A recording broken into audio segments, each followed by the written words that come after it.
What's the story, Morning Glory? What is the word, Hummingbird? Thank you so much for clicking on my channel and for joining me for this review of The Real Housewives of New Jersey, Season 13, Episode 10, The Italian Invasion. So let's just skip all the way through to when the ladies arrive in Ireland. So they all arrive in Ireland, and this is like a girls' trip slash bachelorette party celebration for Teresa. So on their way from the airport to the castle that they're going to be staying in, Fessler gives a very interesting story about her love affair with James Gandolfini, the actor who played Tony Soprano on the show The Sopranos. So they had a full blown love affair. I don't know if they were in relationships or if they were both single or what the situation was, but they had a full blown relationship, and she loved her some James Gandolfini. So it was a very interesting story. It was really interesting to listen to. So they get to the castle, and as they arrived inside the castle, someone said that it smelled like bacon. I guess lunch was cooking. I'm only assuming that they were preparing lunch in the kitchen, and that's why it was smelling like bacon. So then they divvy up the rooms. Now, Dolores and Teresa were supposed to have the best rooms because Dolores is the host of the trip, and Teresa is the bride that they're celebrating, or the bride to be that they're celebrating. And all I can say is that when they went through all the rooms, Jennifer actually had the best room. Her room, the decor was a little bit more modern than the other rooms, and she had a bathroom attached to her room, and it looked so much bigger and spacious than Dolores or Teresa's room. Now, Dolores and Teresa's rooms were fine, but it was just a little bit the decor was a little bit more outdated, and I don't know if it was as spacious as Jennifer's room. So I don't know how Dolores had missed that when she looked at the pictures of these rooms and decided on which room that she and Teresa were going to get, but Jennifer definitely had the best room. So then all the ladies sit down for lunch, and the first topic of conversation is the coffee reading. Everybody at the table tells Jennifer that it was so obvious that you spoke to the coffee reader before she did her readings, because everything that the coffee reader talked about was stuff that the women had talked about with Jennifer at some point in time, primarily Margaret, because Margaret even said that the coffee reader used the exact words that she had said to Jennifer, especially when it came to talking about Jennifer's her wanting to go into promoting brands or her brand deals or whatever it was. The coffee reader used the exact words that Margaret used with Jennifer, like verbatim. So Jennifer, the next time that you bring about a psychic and you want to tell the women about themselves through the psychic, please choose someone who has a bigger vocabulary, that knows how to interchange words and not use everything that you've told her verbatim. So Jennifer was just so sloppy with it. I don't know what her point was with the coffee reader. I know that she was trying to prove some type of a point to the women through the coffee reader, but she was just so damn sloppy with it. And her and Teresa think that whenever they are scheming and conniving and coming up with their little plans to take down Margaret, to take down Melissa, they think that they are so clever with it and that nobody would be the wiser, but they're so sloppy with it, and you can see right through their plans and their schemes. And when they are exposed, it's always Jennifer that's left holding the bag, and Teresa's in the background absolutely mum. So then Jennifer talks about how, even though she did give the coffee reader information, she did not feed the coffee reader any information regarding Margaret's ex-best friend, Laura, who has now become very chummy with Teresa and Jennifer. So everything that the coffee reader told Margaret about Laura, how she's a backstabber, childhood friend, who's putting this knife in your back, etc., Jennifer swears up and down that the coffee reader came up with that all on her own. Okay, girl, whatever. Don't believe it. So Jennifer says that there's a lot of information that Laura gave her that she would never, ever repeat. Okay, then let's go to the very next scene where she actually did repeat the stuff that Laura told her. Anywho, so Jennifer and Danielle, they're having a conversation, and Danielle is really trying to get this information out of Jennifer. What did Laura tell you? What is so top secret? What is it that is so bad that you can never ever repeat? And Jennifer is like, oh, I can never repeat it. It is so bad. I can never repeat it. But Danielle keeps on probing, and then finally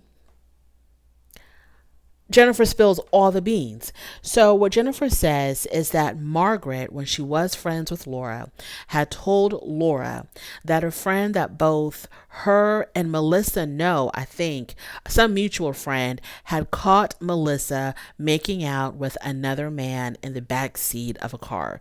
So, this mutual friend, this unidentified friend, opens up the door to this car, and right there in the car, in the back seat, is Melissa, making out with some guy. And so when Danielle hears this, she's like, "Oh my God, I just knew that it has something to do with Melissa, because when I saw that neither you or Teresa wanted to touch the story, I just knew that it has something to do with Melissa." So Jennifer is trying to make it look like, well, this is really going to make Margaret look bad, because it was Margaret. She's the one that said this about her friend Melissa, that, Melissa was with this other man. It's Margaret that's saying this. She's trying to make it look like it's actually going to ruin Margaret.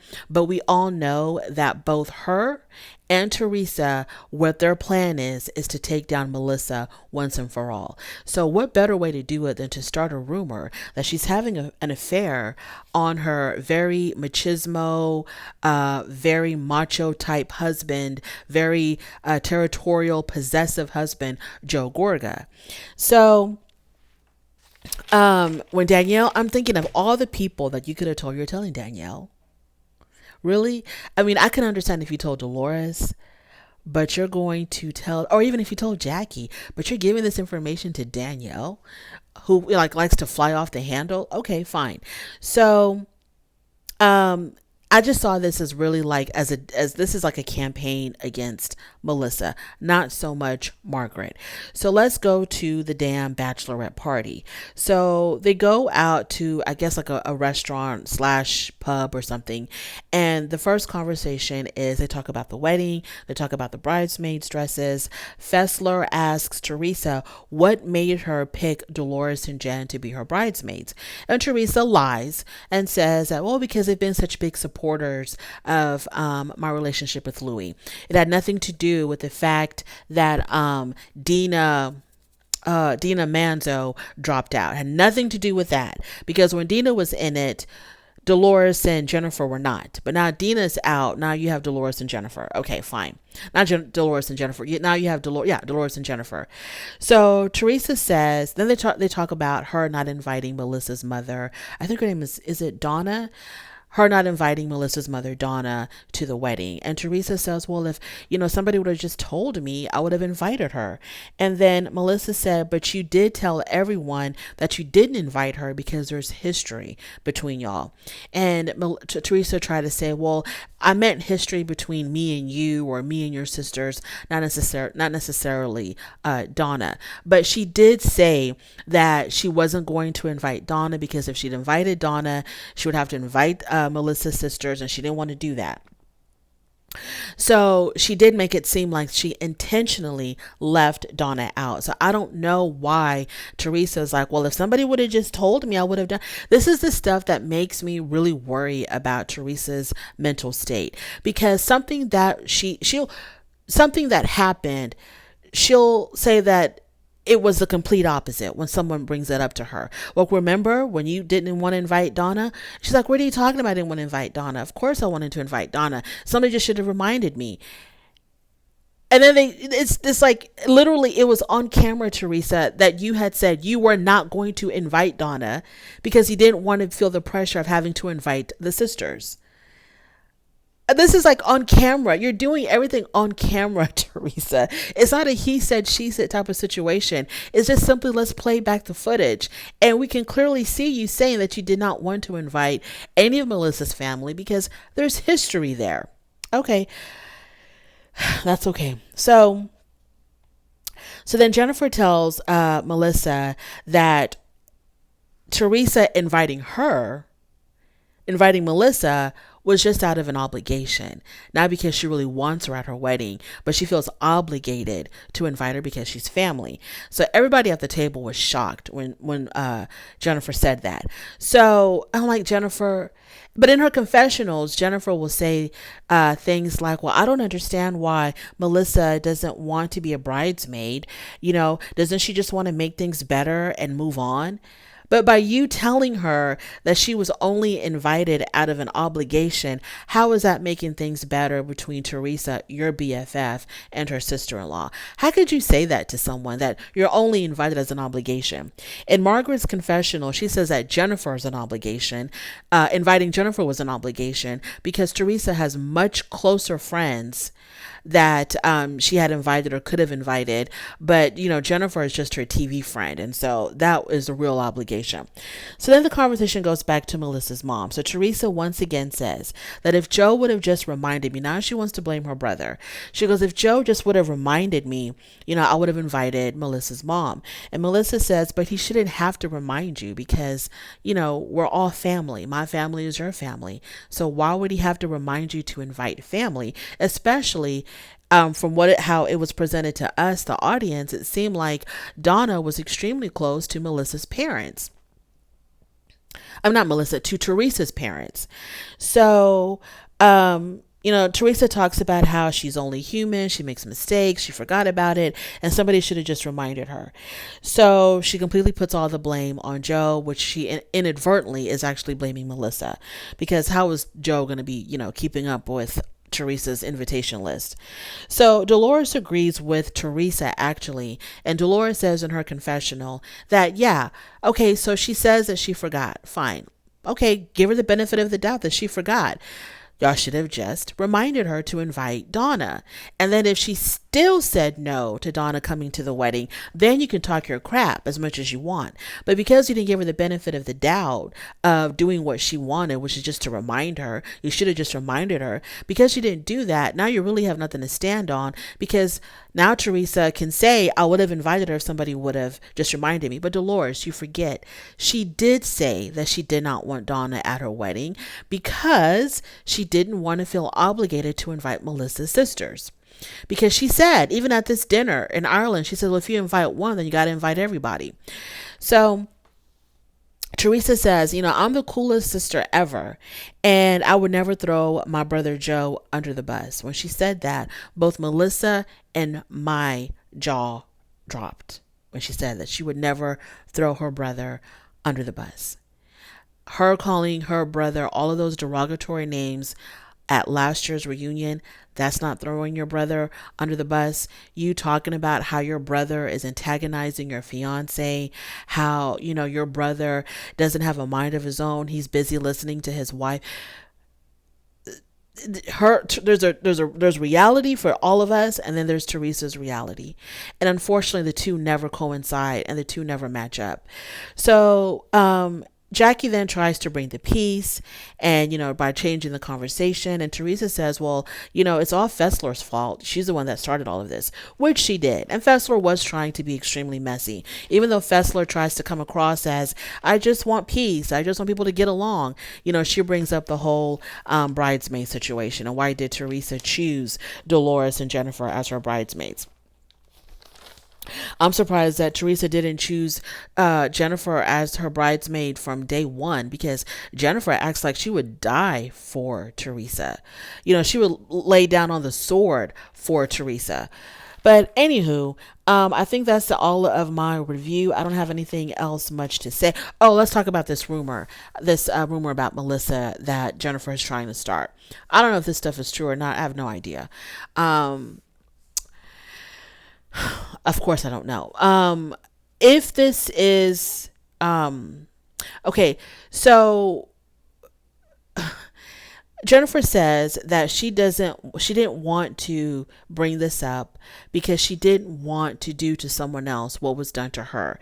And she's referring to when Margaret exposed Nabil's affair. That was very painful for her. And so she didn't want to have to bring this up about someone else, but she did anyway. and she brings it up to Danielle. She does it anyway. If this rumor is, first of all, the whole time, once this rumor was revealed, I was thinking to myself, how in the world is Joe Gorga going to react when he hears this? Because Joe Gorga, he's very possessive about his wife. He's very macho kind of guy. He don't take no crap from nobody. And I have a feeling that Joe, when he does hear about this, I think he's not going to believe it, because it's coming from Jennifer, who he cannot stand. He's not going to believe it. He absolutely will not. I don't think he's going to believe it. I don't think he's going to turn to his wife and question his wife. And if he does, it's not going to be on camera. I don't know. I just don't think this is true. And not because Melissa is, big on fidelity, or she would never. It's because of the fact that, she's a reality TV star, and you're making out with a guy in a public place, I'm assuming, because where else would this car be parked? In someone's garage? I don't know. You would trust this person that you're making out with. You trust him enough to not go to the tabloids, the blogs, to not tell a best friend, to not tell a close brother. You trust him enough that what you're doing will never be exposed. I just don't buy it. And let's not forget that the reason why Margaret exposed Nabil's affair was because Jennifer kept on insulting Margaret about her affairs and making it seem like her affairs were the worst thing in the world. She constantly was passing judgment on Margaret, on Marge Sr., and it got to the point where Margaret was fed up with it, because she was constantly being judged and criticized and demeaned by Jennifer, when all that Margaret was trying to do was just trying to be open and transparent and vulnerable by sharing her stories about how she cheated on her husband, how she slept her way to the top at work. All of these things, she was just trying to be transparent about it. And that's what they want you to do on these reality TV shows. They want you to expose as much of your dirty laundry as possible. That's what they want you to do. So she's doing her job. She's exposing herself. And saying, yes, what I did was wrong, admitted that what she did was wrong. She wasn't proud of having an affair on her husband, but it is what it is. She goes through the whole heartbreaking story on how she lost her relationship with her stepchildren. She goes, all of this stuff. And Jennifer just kept on kicking her when she was down, and she got fed up with it. And of course, she should not have exposed someone else's affair. It's one thing if she's exposing her own affair, but yes, she should not have exposed someone else's affair on national television. But she got backed up into a corner, and this was the only way that she can finally get Jennifer off her damn back. And it is what it is. If Jennifer would have just, left her alone and not been so judgy about the decisions that Margaret had made in her life, then I'm not blaming Nabil or Jennifer for what Margaret did, but she had to fight fire with fire, and she did. So this right here, this whole Melissa thing, she is exposing it, because she's telling Danielle, and she's telling Danielle in front of a camera. So you are exposing it. So you're not trying to keep this a secret. And it's also painful to watch a grown woman be so giddy and excited about having information that can possibly destroy another woman's marriage. She's just so excited. She's practically peeing in her pants because she's got this titillizing information on Melissa that could possibly ruin her marriage. If this stuff is even true, who the hell knows? Half the stuff on these reality TV shows are completely made up and scripted, so I have no idea. But I just don't see Melissa just being that damn sloppy about it, making out in a backseat of a car. I think that's what she said, that this mutual friend of Margaret and Melissa opened up the back seat of the car, and there was Melissa, playing tonsil hockey with some guy. Okay, I don't know.